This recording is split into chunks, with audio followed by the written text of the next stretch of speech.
ఈరోజు తెలంగాణ జర్నలిస్టుల సంక్షేమ సంఘం తరఫు నుంచి ప్రెస్ అకాడమీ చైర్మన్ శ్రీనివాసరెడ్డి సార్ని కలిసినాము. మన జర్నలిస్టుల సమస్యలపై వినతిపత్రం సమర్పించాము. జర్నలిస్టులకు పిల్లలకు 50% ఫీజులో రాయితీ ఇయ్యాల ప్రైవేట్ స్కూళ్ళలో కూడా కోరాము. సీఎం దృష్టికి తీసుకెళ్తా అన్నారు. దాంతోపాటు అక్రిడేషన్ కార్డుల జారీలో కూడా భారీగా అవకతవకలు జరిగినాయి. ఆ అవకతవకల్ని ఈసారి రాకుండా చాలామంది అక్రిడేషన్ కార్డులు అమ్ముకున్న సంస్థల్ని సీజ్ చేయాలని చెప్పేసి మేము కోరాము. సార్ దానికి కూడా సానుకూలంగా స్పందించారు. అదే కాకుండా టోల్గేట్లలో కూడా జర్నలిస్టులకు ఫ్రీ కల్పించాలని చెప్పేసి సార్ని అడిగితే రాష్ట్ర ప్రభుత్వం నుంచి సీఎం దృష్టికి తీసుకెళ్తున్నాడు. రాష్ట్ర ప్రభుత్వం టోల్గేట్లలో ఫ్రీగా వర్తించేలా చేస్తున్నాడు. కేంద్ర ప్రభుత్వానికి సంబంధించిన వాటిని నితిన్ గడ్కరీకి గతంలో కూడా సార్ వినతిపత్రం సమర్పించారంట. ఇప్పుడు కూడా మళ్ళీ అందరం కలిసి సమర్పించి మన రిపోర్టర్లకు టోల్గేట్ ఫ్రీ వచ్చేటట్లు ట్రై చేద్దామన్నారు. అదే కాకుండా జర్నలిస్టులకు ఉన్న దాడులను వీటిపైన కూడా గత ప్రభుత్వంలో జరిగినట్టు ఇప్పుడు కూడా స్టార్ట్ అయినాయని చెప్పి సార్ దృష్టికి తీసుకెళ్ళాము.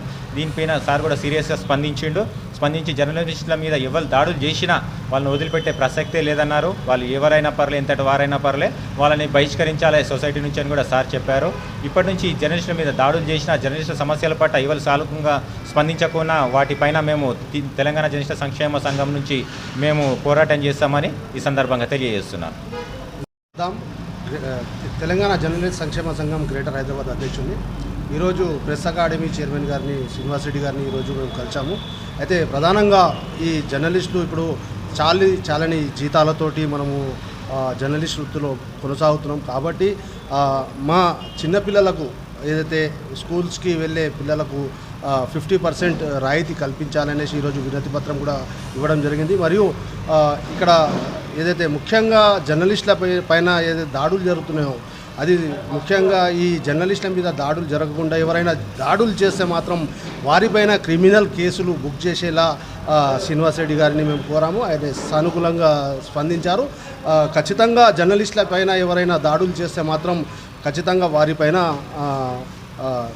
చర్యలు తప్పవనేసి చెప్పారు. మరియు ఇటు అక్రిడేషన్ కార్డులలో కూడా అవకతవకలు చాలా జరుగుతున్నాయి. ఎందుకంటే కొన్ని సంస్థలు అక్రిడేషన్లను కొంతమందిని ఏదైతే చదువురాని వాళ్ళను కూడా చూడకుండా వాళ్లకు అక్రిడేషన్ కార్డులను ఇవ్వడము.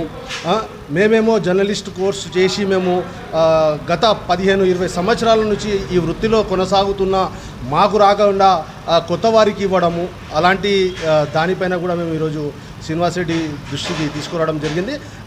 ఆయన కూడా సానుకూలంగా స్పందించారు. ఎవరైతే నిజంగా అర్హులైన జర్నలిస్టులకు మాత్రమే ఈసారి అక్రిడేషన్ కార్డులను మేము జారీ చేస్తామనేసి తెలిపారు. కాబట్టి శ్రీనివాసరెడ్డి గారికి ధన్యవాదాలు తెలుపుతున్నాం.